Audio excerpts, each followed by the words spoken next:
Kalau dulu kita tahu jumlah ketua-ketua bahagian yang bersama dengan Ismail Sabri ini pun dah dekat 70 orang.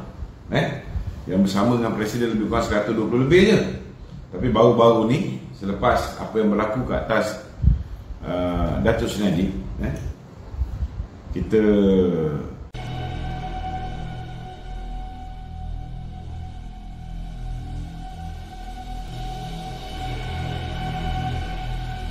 sebelum jatuh hukum lagi, kita dah dapat sokongan 158 orang daripada 191 orang. 158 ni pun kena faham, mereka ni ketua-ketua bahagian. Maknanya kalau tolak tu 191 tolak 58 33 orang. 191 tolak 158 33 orang. 33 orang yang tidak menyatakan sokongan ini pun belum tentu pendirian akar umbi di bahagian dia pun sama. Kena faham tu. Saya yakin ahli UMNO di peringkat akar umbi ni, mereka bersama dengan kepimpinan Datuk Seri Najib, Datuk Zahid dengan Tok Mahsan.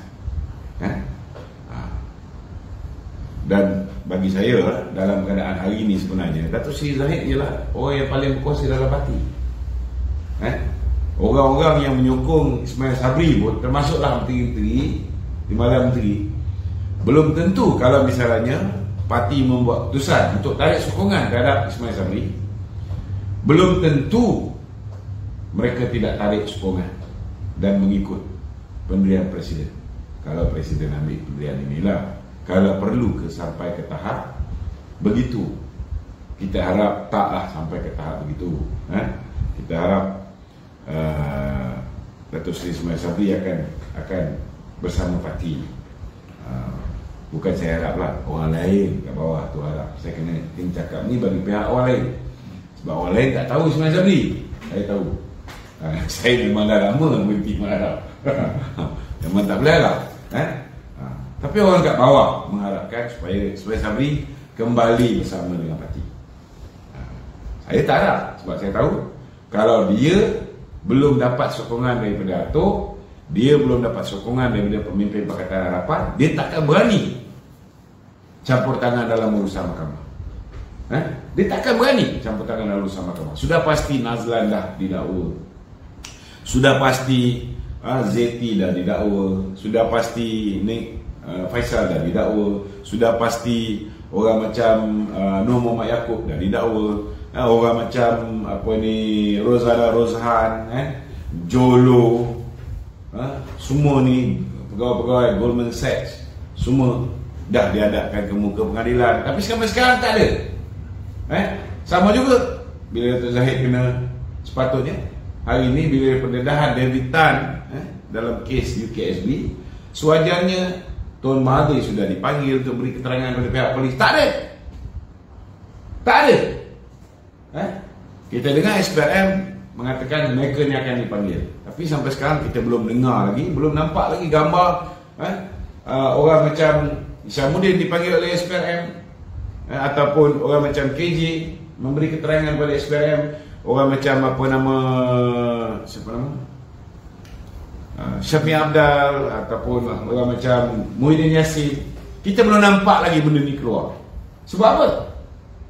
Maka dia tanya rapi itu sebab kita minta. Ini ramai orang salah cakap. Ramai orang kata kita minta Ismail Sabri campur tangan. Tak betul. Kita tak pernah minta Ismail Sabri campur tangan. Kita minta dia jangan campur tangan urusan mahkamah, jabatan peguam negara dan sebagainya. Sebab kalau pihak-pihak ini menjalankan tugas secara bebas, keadaan akan jadi lain. Pendawaran akan dibuat, bukti-bukti baru yang nak dikemukakan oleh Datuk Seri Najib sudah pastilah akan dibenarkan. Nak mengangkat Queen Council, apa masalah?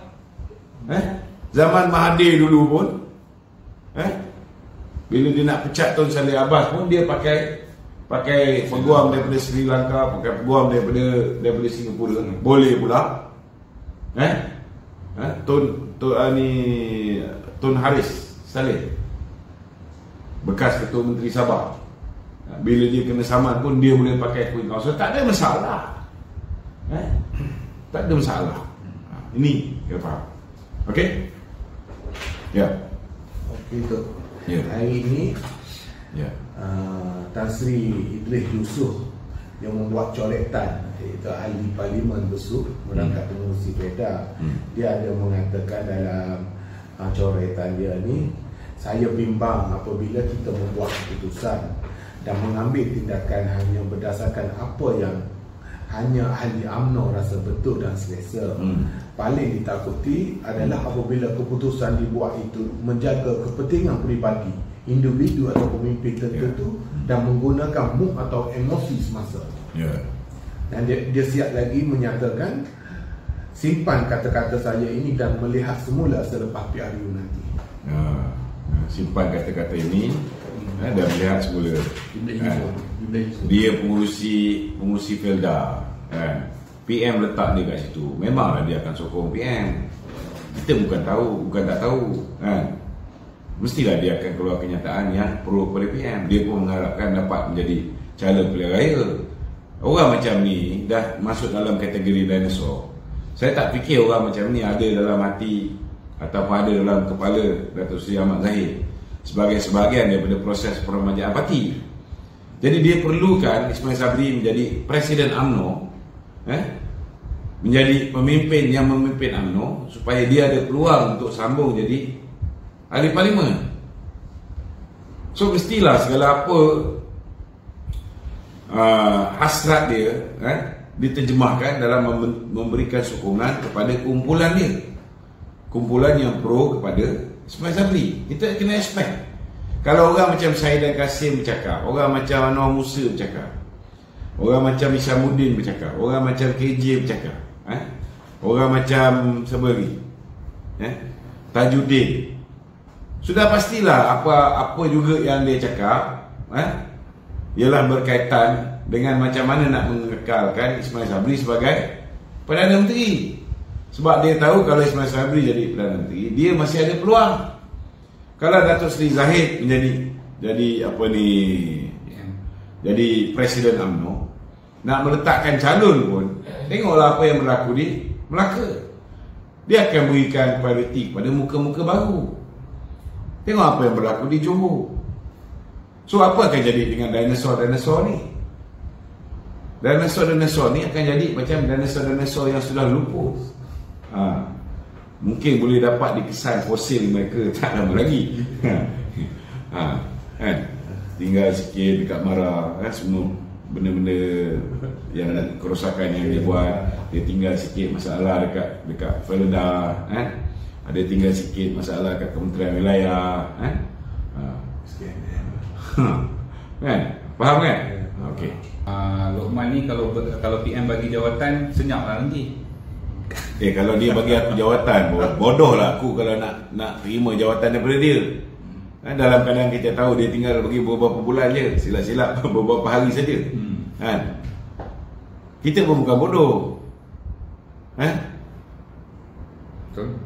Daripada dia hire orang macam Raja Petra apa semua, kalau aku nak bersama dengan dia, dah lama aku bagi offer.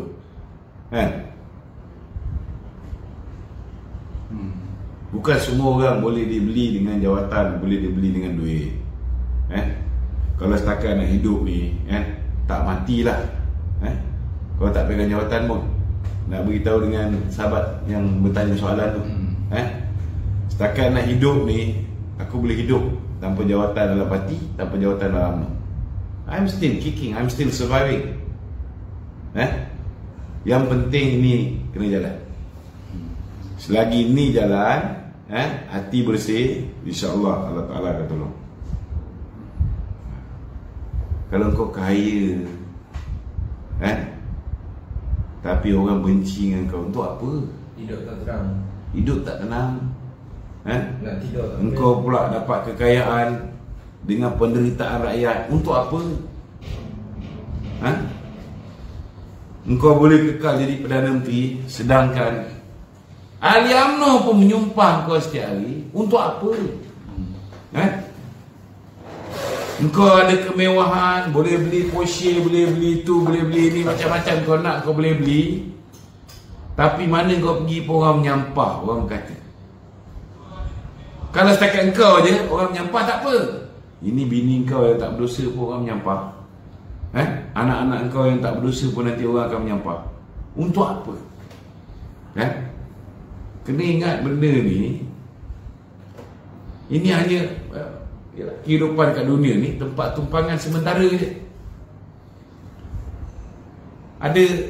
Kalau ada peluang untuk dapat kuasa, pastikan tanam dalam diri kita ni, kita nak berkuasa ni untuk apa?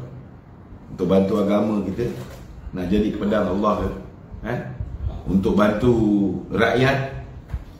Kalau orang nak berkuasa, dia nak supaya bila dia mati dia dikenang. Salah tak? Tak salah.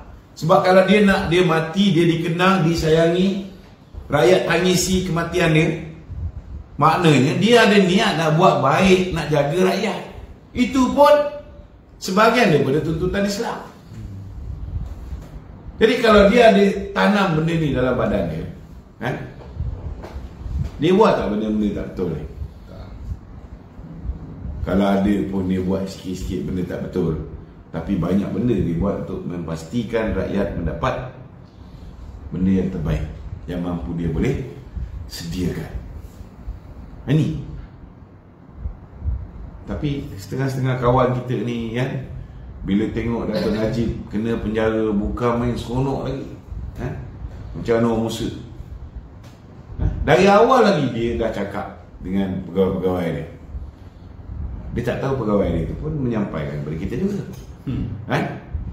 Dia kata kita perlu penjarakan Datuk Seri Najib, untuk memastikan tidak ada liability yang akan boleh merosakkan undi Barisan Nasional. Dia tak sedar bahawa dia itulah sebenarnya liability.